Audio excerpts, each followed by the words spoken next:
So the first package is this one, or it's more like an envelope, but it was still sent like a package, and it took its time. It is sent from the UK.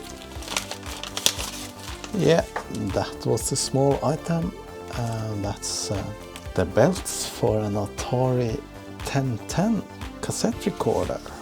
And I found this on eBay from United Kingdom, Lichfield, and the price was £6.25.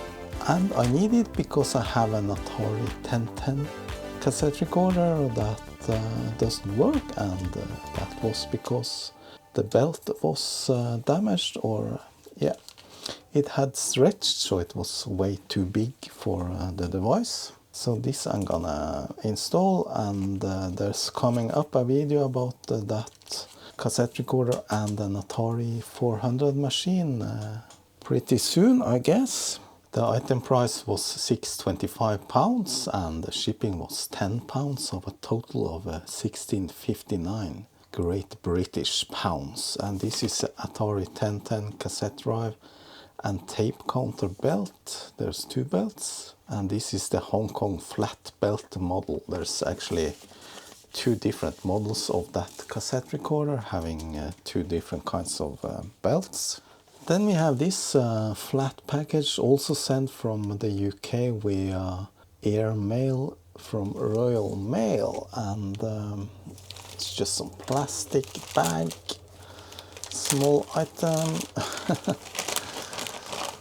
Let's take a look. And yeah, it is exactly what it looks like.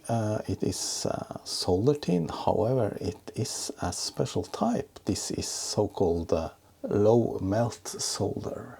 And the thing about the low melt solder is that it melts at a very low temperature, and you use it actually for desoldering. You melt this solder and mix it together with old regular solder on a board.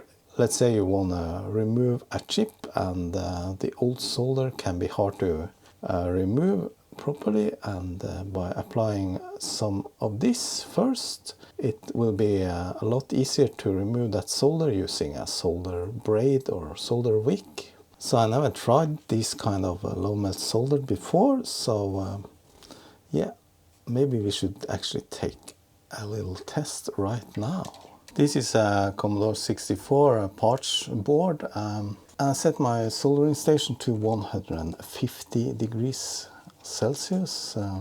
Let's see if this melts then. Yes, it does. So this is actually for where you have places that you can't use a lot of heat, and it can be hard to melt the old solder. You can use this. So yeah, it melts quite easily with 150 degrees. Now I set the temperature to 300, and I'm going to try and remove this.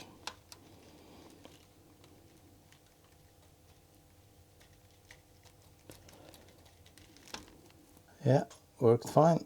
Obviously I need to figure out how to use this best, but let's say we want to remove this capacitor that's on the other side of these 2 points, and still at 300 degrees. So I'm going to add a little bit low melt solder to one of the solder points. So 300 is still a little bit low temperature, and you can see it melts, but it doesn't melt the way you usually expect solder tin to melt. But now it should have mixed with that point and the other one. Let's say I use regular leaded solder tin on that one. Yeah, and you can see it's hard to even melt the solder that's there. So ideally I should use a little bit higher temperature here, but I'm gonna leave that as is. So now I add a lot of flux here.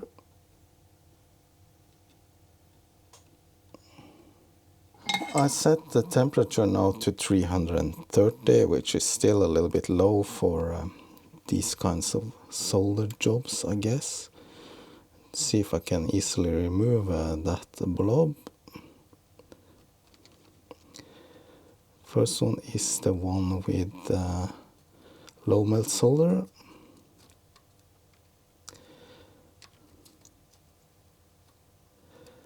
Yeah, you can see it drags it away.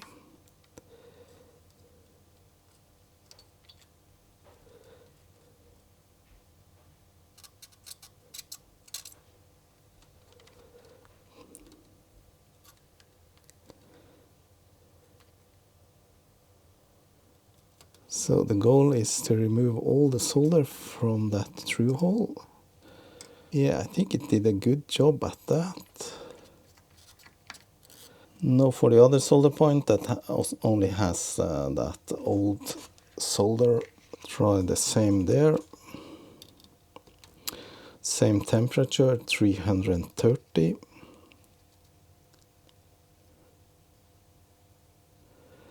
Yeah, and it's much harder. It actually doesn't melt. It just smokes from the flux. Yeah, it took a little bit.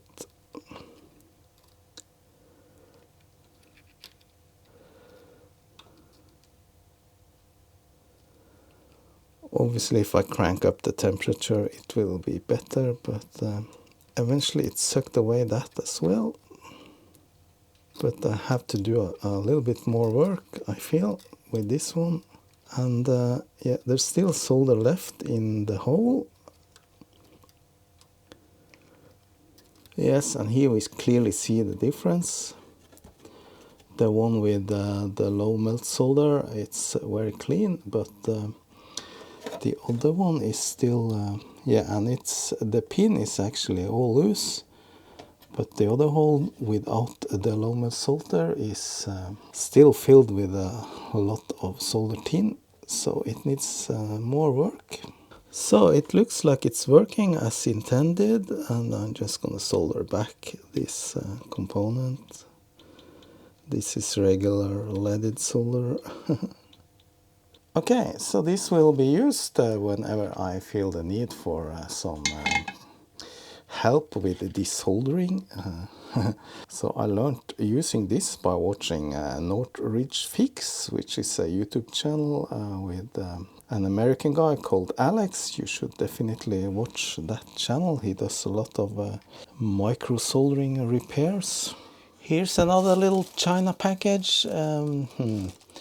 Declaration says custom something in Chinese. Not really sure what it is. Oh, yeah. Alright, that's some floppy drive adapter stuff, I think.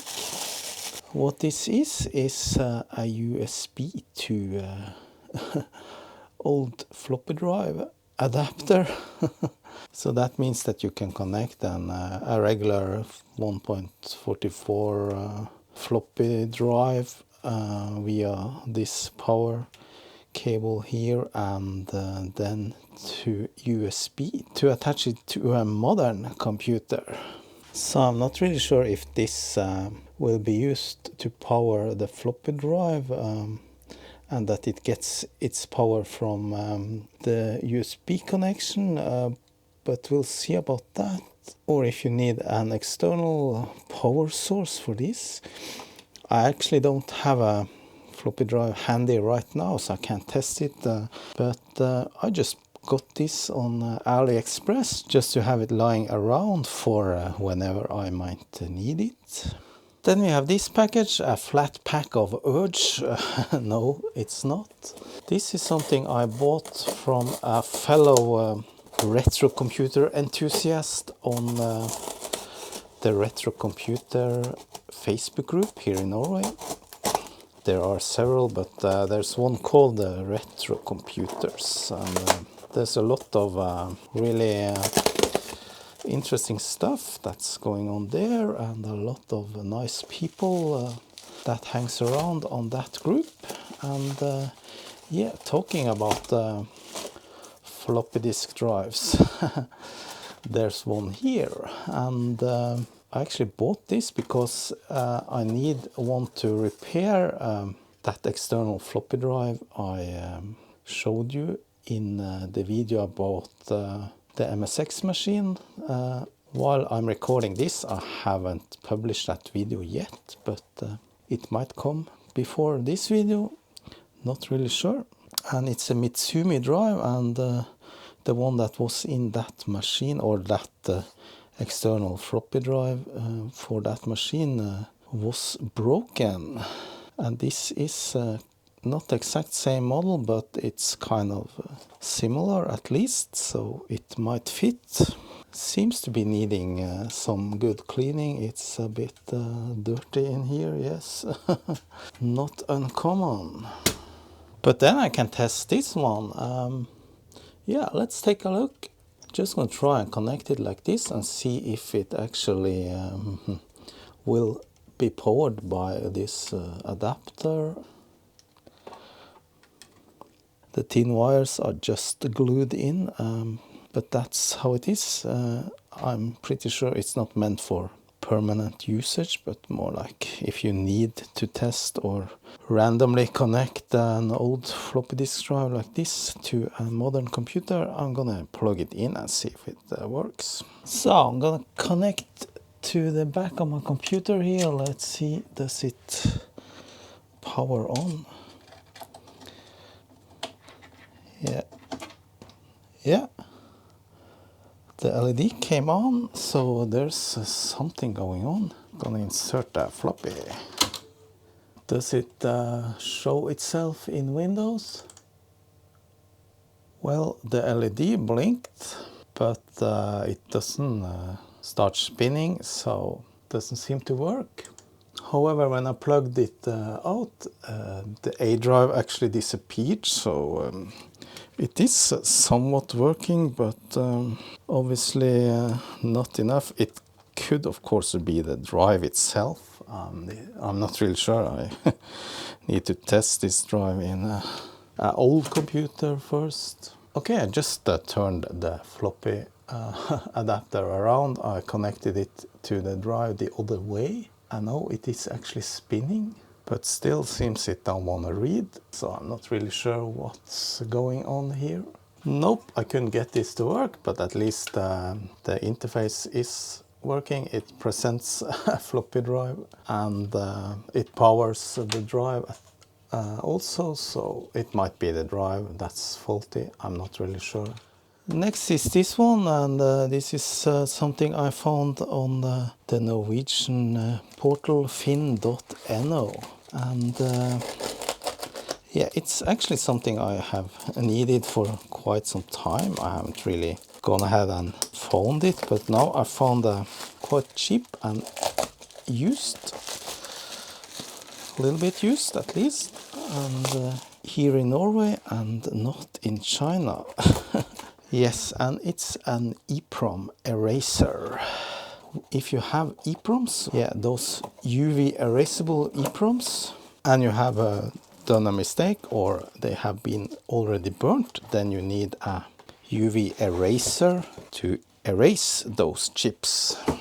And this one's a pretty good one. I think it looks brand new, and the trick is that it produces UV light, and you insert the chips, if I can figure out how to open it. Yeah, you insert some Eproms into the tray and you turn it on, and it will shine lights for the set number of minutes. And yeah, this one goes from 10 to 35 minutes. And here's a little instruction manual. Press the red button for 2 to 4 seconds and release. This should activate the UV tube, and the LED on the right indicating 35 minutes erase time should light up. And if we take a look at the specs, it's 8 watts. It can take 9 24-pins chips. It can run for approximately 3000 hours. It has a 4-watt germicidal lamp. I'm gonna try it out actually. I have a bunch of Eproms here, and whenever I want to use one, I have found that they weren't working, so either they are faulty or they have been used before. So just gonna try and insert those and see and turn it on, and then I'm gonna check later. So it fits 6, but it said 9, but I guess you can place them horizontally there. Yeah.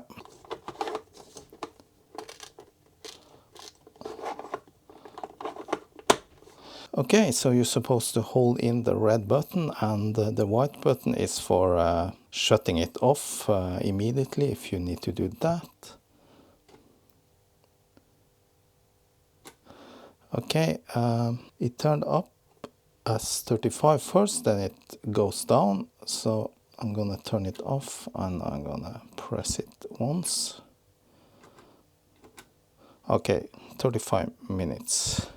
I'm just gonna peek inside to see if there's any UV light coming out. Is there any light there? It's hard to see on the camera, but yeah, there's some blue light shining inside there. So I'm gonna let it run now for 35 minutes, and then I'll be back to check if these EPROMs are working. Then we have this one. It's a DHL Express package, and it came from China, and it came from my sponsor PCBWay. As you might already know, my channel is sponsored by PCBWay, or some of the videos are sponsored. Not this one, but yeah, I'm still gonna show you what I got. So I placed the order only like 5-6 days ago, and this came, yeah, I think 4 or 5 days later. So they have a really quick turnaround time at PCBWay. And of course it's a bunch of PCBs. And they always put something more in the package, like now I got the pen. And what is this? Calendar or something? Okay, seems like it's a set of small post-it notes. Yes, nice. And yeah, different sized and colored post-it notes. Cool, very nice. But this is what I actually ordered, and these are some PCBs for Atari devices. So I am planning a series where I investigate some Atari machines. If you have followed my mail and donations videos lately, you have already seen a couple of those machines. But of course you need some extras, and that's what I got here from PCBWay, and I just found these ready-made PCBs on their shared projects site, where you can find all kinds of cool PCBs that you can just place directly into your shopping cart and order, and it's only $5 for 5 PCBs. And of course you have the shipping, but it's not that much for the shipping. Let's take a closer look at these PCBs, and yeah, you cannot order less than 5, so I obviously got 5 of each, but that's okay, I probably use them. Yeah, PCBWay shared projects, and this is a cartridge PCB for the Atari 2600 console. That means that you can copy ROMs and use with this if you have some games you want to test out. Yeah, if you find some games you download, or have a ROM, or you have a cartridge that doesn't work anymore, you can use this. And this is a 64 kilobyte version. The guy who made this, he has a lot of interesting project on PCBWay shared projects, and You have several variants of the cartridges with different sizes of ROMs, and yeah, how the ROMs are divided into banks and stuff like that. The other two PCBs here is for the Atari 400 and 800 machines, and the first one here is the Super Salt Diagnostic cartridge. It uses standard 27C512 or 256 or 128 EPROMs, and 174LS00, probably a couple of capacitors as well. Yeah, 100 nanofarad there. And this is more like a generic PCB for using 64 kilobyte cartridge ROMs. Same deal, you have a 27C512, 256, 128 or 64 kilobit variants of EPROMs, and yeah, this one doesn't use additional chip. It needs a couple of other components, 3 resistors looks like, and 1 small cap, and seems to have some jumpers where you can perhaps use a dip switch to configure the type of EPROM that you are using. Yeah, so now I got these, and I can experiment a little bit and see if I can get this to work and get some stuff running on those Atari machines. Nice PCB, looks very nice, very good quality.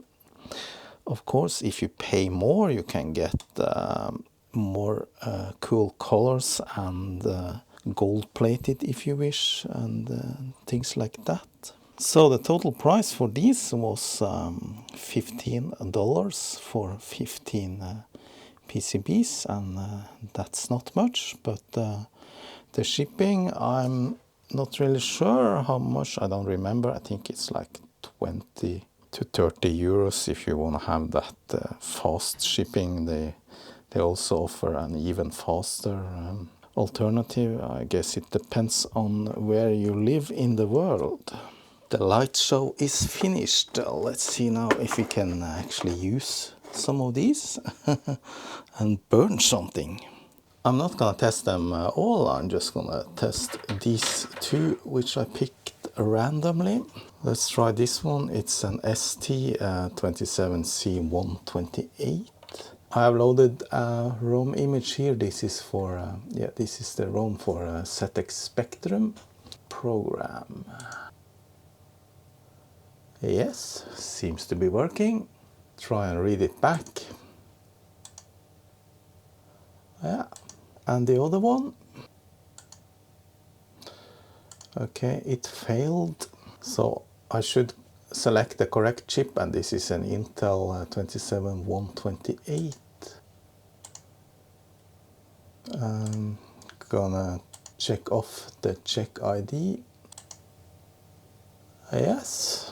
Seems to be a little bit slower, but it's programming. Yeah, that succeeded. Gonna read it back. Yeah, got the same data back. We see here the basic commands in the ROM. Alright, so then I'm gonna just erase those two again and use them later. I'm not really sure how many times you can erase these types of EPROMs. There's probably some physical limit. I don't know. If you know, then give me a comment below the video. Yeah, really a nice device to have. Now I can erase my own EPROMs. A small package sent via Royal Mail from London in the UK, and it says soldering tool. Alright, what kind of soldering tool is it? Alright, it's a desoldering pump or solder sucker. So I actually have another one, but this one is just a cheap one. I think I paid like 3-4 euros for this at the local hardware shop. It works fairly okay, but not the best. And I got this one recommended because this one has a silicon tip, Small silicone tip there, and silicone resists heats very well, so it won't melt. It came with an extra silicone tube if you need to replace this. And it's called Engineer SS02 solder sucker made in Japan, and I paid 19 British pounds for this. And with shipping and VAT it was 27.98 Great British pounds. And here's a little bit of instructions and technical details about this. 52 grams. Yeah, Engineer JP. So just need to test this then. Here's an old Commodore 64 motherboard that's only used for spare parts. I actually do have this electric desoldering station, but lately I feel it started to suck less. I don't know, I have changed the filter and cleaned it, but sometimes I feel it's not working properly. And also if you just want to remove a couple of solder points, it's easier to just use a little manual pump than to fire up that machine. Alright, so just for comparison, I'm just gonna try the old pump first, and I have no flux. So I set the soldering iron to 390 degrees. The thing with this, you need to be quick and just, yeah, you heat up the solder point, then you just tilt the tool and fire. So let's try this one here.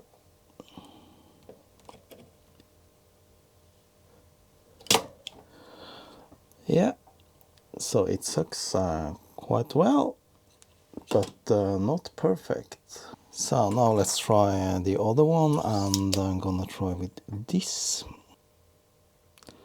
So with a soft silicone tip like this, you get a better grip around the point, and you can push it down, and yeah, seems to be working. So that's the solder. It sucked out quite a lot. Looks like it removed most of the solder. It's hard to see on the video. It's glare, but yeah, there's still a little bit left. But this was a rather large solder point. Gonna do it once more. Yeah. So now most is removed.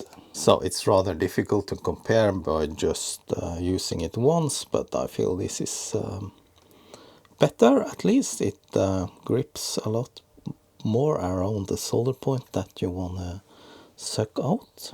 I just resoldered the first point that I sucked. Let's try with this one. Yeah, that's pretty good. I think it removed most. The pin is quite loose. Okay, it took a lot more. So going a couple of rounds is probably the best way to do it. And the heat didn't melt the silicone. Obviously, if you have very high heat, like over 400 degrees, then it might melt, I think. It's time for the biggest and last package of this video, and probably the most interesting one. This is something I bought on finn.no, and originally I bought just one machine, but this box contains two. Exciting! Let's quickly open this. Let's see what goodies we have here. Okay, we have some bags and some filling material. Alright, this is obviously a Commodore 64, and that's not the machine I bought from this guy. However, after agreeing on buying the next machine, I asked him if he had something else, and yes, he said he had a Commodore 64 in unknown condition, and I just made him an offer, 50 euros for it, and he agreed, so I got this one as well. Oh, it's really dirty, full of, yeah, dirt everywhere, very dirty keyboard, and I'm gonna test this right after opening the next. And the Commodore came without the power supply, and here we got a keyboard. Maybe you already see what kind of keyboard this is. It is an Atari keyboard, yeah. And with the keyboard also I got a machine. There's the machine. That's an Atari XE system. Yeah, looks nice. Looks complete, a little bit dirty, a couple of scratches here and there, but that's gonna clean up nicely. And yeah, one Atari joystick as well, and the power supply, and that's a really hefty power supply, but it's an original Atari, so that's a little special power contact for an Atari, but I guess it's correct. Yes, it is. So I bought this because I recently got a couple of other Atari machines, like a 400 and a 800 XL, and I just wanted to complete, or at least add to my collection with this. This came after the other ones, but this one is yeah, compatible with the older Ataris, but this was mainly a game system. You can use it without the keyboard, obviously, but if you have a keyboard, you can use it as a computer. Nice! So I'm gonna make a series where I explore these Atari machines. You just have to wait for that. That's coming in future videos on this channel. Alright, a good catch. So I'm gonna test them right away. I'm not gonna do an in-depth testing in this video. You will probably see the Commodore in a dedicated video, depending on the state of the machine. I actually kind of hopes that it's not working, so that I have a challenge in fixing it. Yeah, let's start with Atari. I'm gonna start by checking the power supply, that it gives out the correct voltages. I said voltages, but this power supply only has one output, and that's 5 volts at 1 amp. So why did they need a 6 or 7 pin? It's a 7 pin DIN for that. I'm not really sure what pin is for what, but I'm gonna just check out, see if we find any voltage.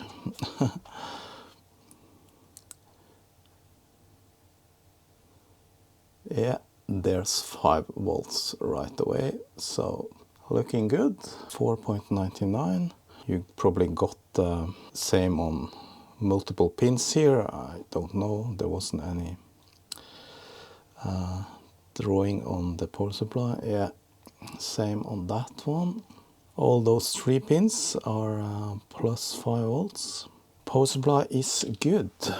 Okay, so the keyboard just, you can attach it like this. Stays there, and there's a keyboard connector on the side here.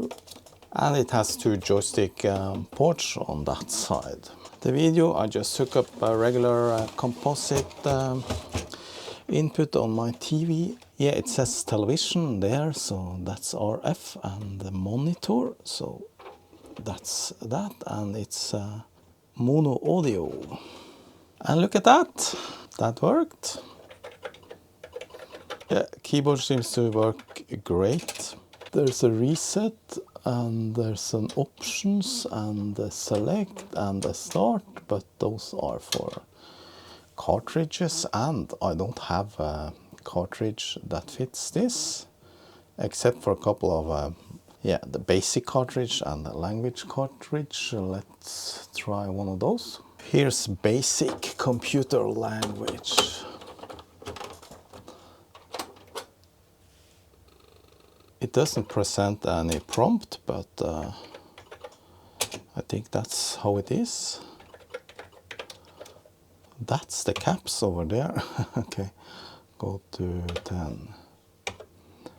Run. Okay, I think you need to type it in uppercase.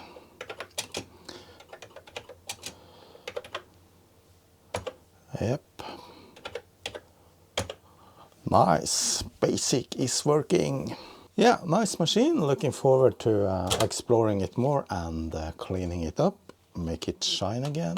Then we have the Commodore 64, and I'm more uncertain about that one, so just gonna hook up a modern power supply and see how it reacts. I hooked up the video and turning it on.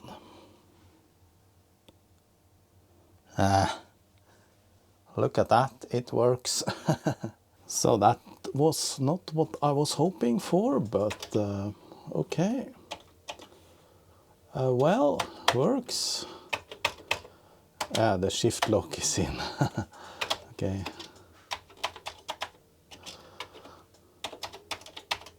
Even though the keyboard is very filthy, it seems to be working quite good.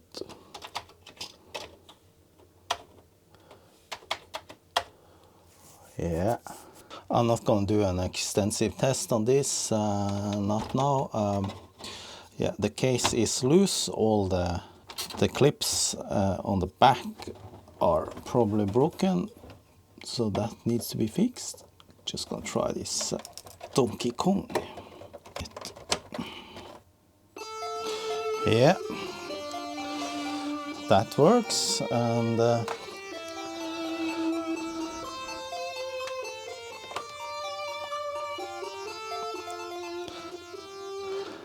now suddenly we are in the digital basement of Adrian Black.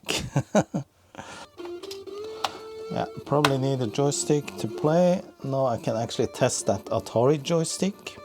So the joystick seems to be working. It doesn't look that much used, so.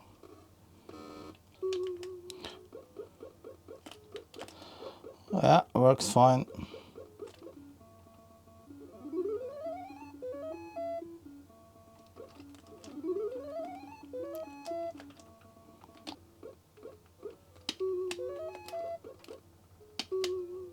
Let's see if we can make the first level.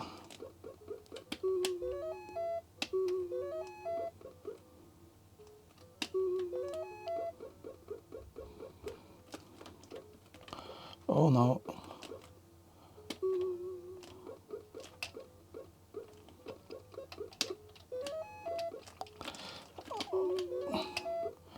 Help! Yeah! The machine works great, as it seems. But it probably needs some care, cleaning, retro brighting perhaps. It's kind of yellowed. Recapping. Gonna do that in some other video in the future. You just have to press that subscribe and the like button if you want to get noticed on videos coming up in the future, I guess.